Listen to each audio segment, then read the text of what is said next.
देखिए यहाँ पे क्वेश्चन दिया गया है, क्वेश्चन आपसे बोल रहा है a water clock use in ancient Greek is design as a clock vessels with a small orifice ओ, यहाँ पे स्मॉल ऑरिफिक दिया गया है ओ, क्लियर है।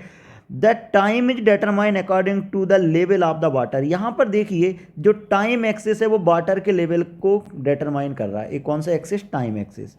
What should be the shape of the vessel for the time scale to be uniform, find the mathematical equation governing curve A O B. आपको बताना है इसके लिए मैथमेटिकल इक्वेशन क्या होगा। देखिए सबसे पहले मैं एक काम करता हूँ, ए ओ बी मेरे पास अपर हाफ में दिया गया है तो मैं यहाँ पे अपर हाफ ले लेता हूँ। तो मैंने लिया लेट अस सपोज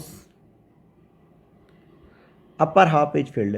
पहले मान लिया कि यहाँ पे जो अपर हाफ है, अपर हाफ क्या है? फील्ड है, क्लियर है। अब अपर हाफ फील्ड है तो मैंने क्या बोला कि इस छोटे वाले पार्ट का यहाँ पर एरिया मैंने मान लिया कितना? एक्स है, क्लियर। अब इस पॉइंट के कोऑर्डिनेट ले लेता हूँ, पहले मैं मैथमेटिकल इक्वेशन निकाल लेता हूँ। तो देखिए इस वाले पॉइंट के कोऑर्डिनेट, तो यहाँ पे एक्स का वैल्यू आ गया सपोज एक्स, वाई का वैल्यू आ गया कितना? वाई। क्या एक चीज़ मुझे बताइए, इस वाले पार्ट का जो एरिया होगा, इस एरिया के लिए जो रेडियस हो गया, रेडियस मेरे पास क्या हो गया? रेडियस मेरे पास हो गया एक्स। तो क्या इसका एरिया मैं लिख सकता हूँ पाई एक्स स्क्वायर? इसका एरिया मैं कितना लिख सकता हूँ?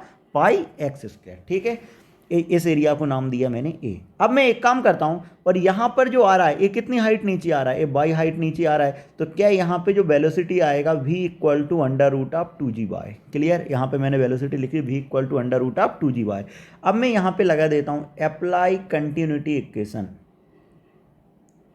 Apply continuity equation.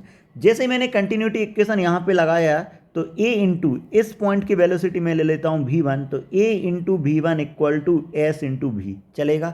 अब देखो a का काम किसने किया? Pi x square into V one इसने किया, इक्वल टू s की बात करता हूँ मैं, तो s की जगह कितना रख सकता हूँ? s यहाँ पे कितना रख सकता हूँ? 2g/, क्लियर है। यहाँ पे रख दिया मैंने 2g/।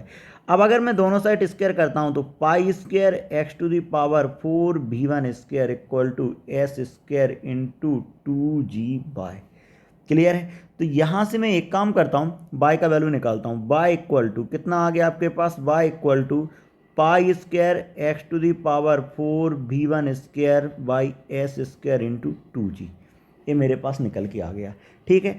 अब देखिए यहाँ पर मेरे पास वैल्यू दी गई है, मैं उस वैल्यू को पुट कर देता हूँ। अब देखो सबसे पहले मुझे बात करता हूँ मैं v1 की। तो क्या एक चीज़ मुझे बताइए, यहाँ पर क्या बोला गया? बाय एक्सिस पे क्या लिया है? टाइम लेवल को लिया है, या टाइम क्या बोला गया है? टाइम स्केल लिया गया है। टाइम स्केल लिया गया है तो मैं एक बोल सकता हूँ कि यहाँ पे जो v1 होगा वो क्या होगा? v1 मेरे पास क्या आ गया? कांस्टेंट।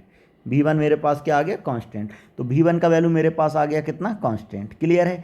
अब जैसे ही मेरे पास v1 का वैल्यू कांस्टेंट हुआ, अब आगे देखिए v1 का वैल्यू कांस्टेंट होने पर मैं यहाँ पर लिख सकता हूँ क्या? बाय का वैल्यू, बाय का काम यहाँ किसने किया? बाय का काम किया, देखो ये तो आध कितना हो गया है, ये मैंने अपर हाफ लिया है, तो क्या बाय का वैल्यू यहाँ पे कितना हो गया? 40 इंटू कितना दिया था?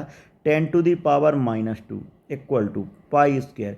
एक्स की बात करें तो 20 इंटू 10 टू दी पावर -2 की power 4 into v1 square by कितना? एस स्क्वायर इंटू कितना? 2g, क्लियर है। ये यहाँ पे मैं लिख सकता हूँ एस स्क्वायर इंटू 2g।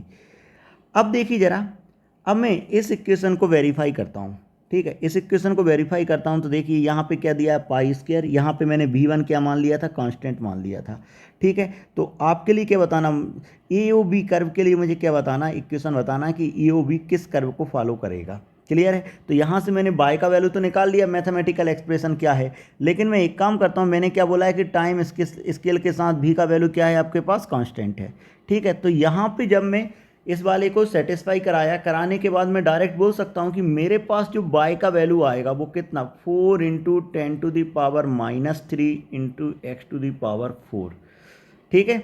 इस इक्वेशन को फॉलो करेगा कौन? बाय एक्सिस, ठीक है। मतलब ए ओ बी इस इक्वेशन को क्या करेगा? फॉलो करेगा। Hope you understand the solution. Thank you.